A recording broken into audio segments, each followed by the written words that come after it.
Zaidi sasa hivi amekuwa na ukaribu sana na Chidi Benz tofauti na before yani. Hii imetokana na nini?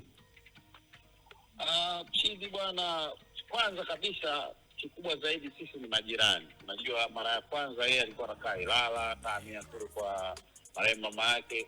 Alipokuja mtaani amenikuta mimi tunapoishi. Kwa hiyo kama nyumba ya tatu.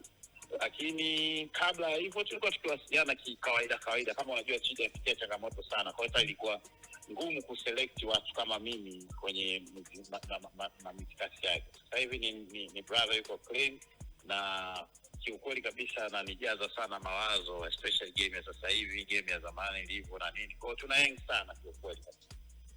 Okay, kwa tutarejea chochote kutoka kwenu? Vingi, sio kimoja la sio vingi. Sababu sisi tukikumbuka tu kama hatuna ratiba ngumu, tunarekodi tunapoishi. Kwa hiyo hata tuangaiki kwenda sehemu yote, tunarekodi nyumbani. Kwa hiyo tushafanya vitu kadhaa na tunaendelea kufanya vitu kadhaa wakati. Okay, kwa kumalizia Zaid, watu wanalalamika upo kimya sana yani, hata hiyo tafuta bwana imepita mwaka mmoja yani. Ndio. Shida ni nini? Game ina shida kweli. Game ina shida sana. Watu waongee tu. Unajua unapokuwa independent artist mara nyingi unakuwa kila kitu wewe. Zamani kidogo ilikuwa ukifanikiwa kurekodi enzi kina Majani Master J. Yaani ukirekodi tu DJ anakuja kuchukua dude hapo unalisikia baadaye, usiku wake limekuwa hit.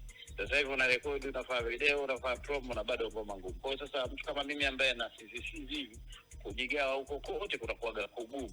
Lakini nashukuru Mungu na kukutana na my brother na nini, mambo yatakaa sawa tu. Naona vijana wanachana sana, ma challenge ya kutosha, wanachanana vizuri sana. Lakini mimi naomba niahidi tu, naweza nikakuletea ngoma bora ya hip hop mwaka huu ambayo itaenda kushindana na muziki ya kuimba. Tuzingatie hiyo. Muziki ya kuimba inatamba, wasanii wa hip hop wanatamba kuchanana. Kwa hiyo mimi naenda kupeleka muziki, naenda kuleta ngoma ambayo wataimba watu wote, sio tu watu wa hip hop.